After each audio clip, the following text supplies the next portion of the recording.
Today we're breaking down Flavio Quintella's book, They Lied a Lot to Me. The book kicks off with this pretty provocative question. It really sets the stage. He uses the famous red pill metaphor to frame his whole goal, escaping a web of deception. So what exactly are these lies the author is trying to dismantle? Let's jump in. First up, Quintella tackles what he calls the party of democracy myth. He points to things like mandatory voting and non-auditable machines as proof of this deception. And this leads to a claim that might just surprise you, especially if you follow Brazilian politics. The book argues the PSDB is actually a socialist party, creating a completely false political rivalry. And to back this up, he points out that they were actually political allies before 1994. Now let's get to a really core part of his argument, which involves reframing history. The author makes the bold claim that Nazism was not far-right, but actually a far-left movement. And he uses this direct quote from Hitler as his primary piece of evidence. He then breaks down the Nazi platform, classifying its key policies as socialist. Okay, moving on. The book tackles another huge question. Are criminals just victims of society? He argues this idea that criminals are victims is a dangerous myth he traces back to one philosopher. So, according to the book, a single idea from the 1700s is still shaping modern justice. So, what's the root cause of all these supposed lies? The book says it all comes down to one thing. He calls it relativism, the idea that there's no such thing as real absolute truth. And in his view, this isn't some abstract debate, it's a direct attack on Western civilization. He argues that core principles like individual liberty and freedom of expression are being torn down. So the author presents his book as a sort of guide to understanding the country's situation. His stated goal is really to rescue minds from what he calls ignorance and blindness. And it leaves you with this final question. What's the real cost of a comfortable lie? All right, let's dive into a book that basically tries to turn the common understanding of Brazil's modern history completely on its head. It's called Mentiram Muito Para Mim, which translates to They Lied to Me a Lot by Flavio Quintella. The whole premise is that it's a guide for unlearning what he calls decades of systemic indoctrination. Right from the get-go, Quintella sets a dramatic tone. He's not just presenting information, he's framing this as an awakening. You know, he uses that famous red pill analogy from The Matrix, basically saying he's here to show you the uncomfortable truth hiding just beneath the surface of Brazilian society. So where does he even start building this case? Well, it all kicks off with what he calls two foundational lies, one about money and one about truth itself. He argues that if you get these two things wrong, everything else that follows is built on a shaky foundation. First up, he takes aim at a core Marxist idea that he says is taught as fact in Brazilian schools, surplus value. Now, this is the theory that any profit a business owner makes is, by definition, money that was stolen from the workers, that the only way to make a profit is to pay people less than what their labor is actually worth.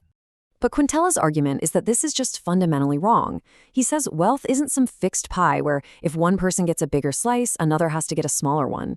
Instead, he argues wealth is created. It's dynamic. For him, profit isn't theft. It's the reward for taking a risk, for having a great idea. Think about it. In today's world, companies can create enormous value out of thin air with just an idea, challenging that old industrial model. Okay, so after tackling economics, the book pivots to philosophy. And here he targets what he calls the most voracious lie of them all. This idea that there's no such thing as absolute truth, that everything is just relative, just a matter of perspective. His argument against this has two parts. First, on a purely logical level, he says the statement there are no truths is a paradox. I mean, if it's true, then it contradicts itself, right? But his bigger point is about society. He claims that if we can't agree on basic, shared truths, then how can we even have a meaningful conversation or a debate? He believes this isn't just a philosophical game. He sees it as a weapon used to chip away at the traditional Judeo-Christian values of society. Okay, so once he's set up these ideas, that wealth is created and that truth is real, the author then zooms in on politics.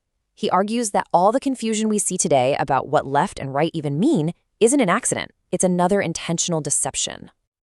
So, to cut through all that noise, Quintella offers his own, very clear definitions. For him, the left is fundamentally revolutionary. It wants to tear down the current system to build a new utopia, and it trusts a big, powerful state to do it.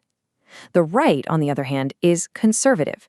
It wants to build on what already exists through slow, steady reforms, and it favors individual liberty and a small government. For him, that's the real dividing line. Now, to show how this framework applies in the real world, he takes a look at a major player in Brazilian politics, the PSDB party. For a long time, they were seen as the main center-right opposition to the more famous left-wing Workers' Party. And this is really the core of his political analysis. He claims Brazil's big political showdown isn't between the left and the right. He argues it's actually a fight within the left, between the radical PT and the more moderate left PSDB, which he calls Fabian Socialist. That just means they want socialism, but through gradual change, not a violent revolution. So the picture he paints is a political field crowded on the left, with a tiny center and a huge empty space on the right, meaning a whole chunk of the population has no one to vote for. All right, now this is where things get really controversial. The book takes on one of the most fundamental classifications in modern history and asks a pretty explosive question about Nazism.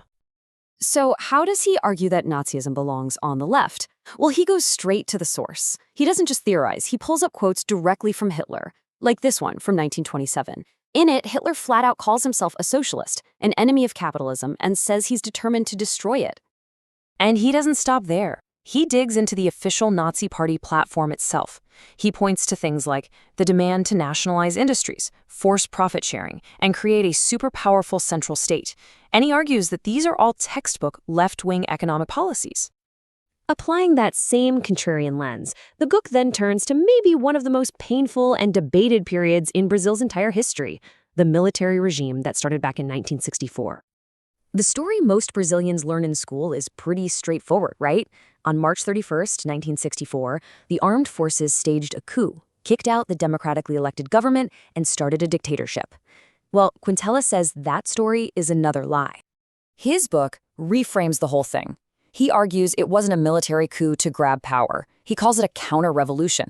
He says you have to look at the context. This was the height of the Cold War.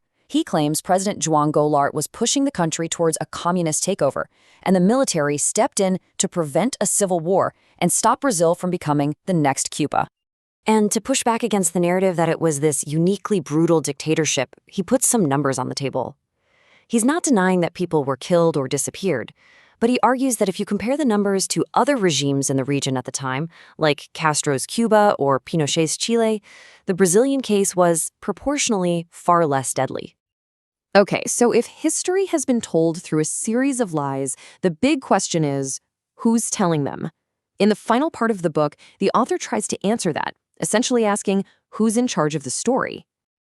And here's the twist. He claims the whole problem actually started during the military regime. His theory is that the government made a huge strategic mistake.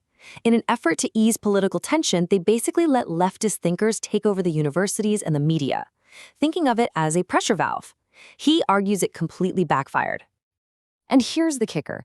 According to the book, this wasn't an accident.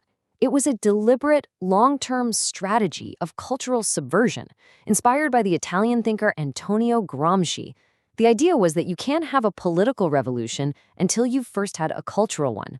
The book lays out this multi-generational plan to slowly reshape society by taking over the schools, the press, the churches, and even the family itself. So, we've just walked through the main arguments of a deeply provocative book, one that's designed to make you question everything you thought you knew. It really leaves us all with a pretty challenging question. When history itself becomes a battlefield, how can any of us really be sure we're finding the truth?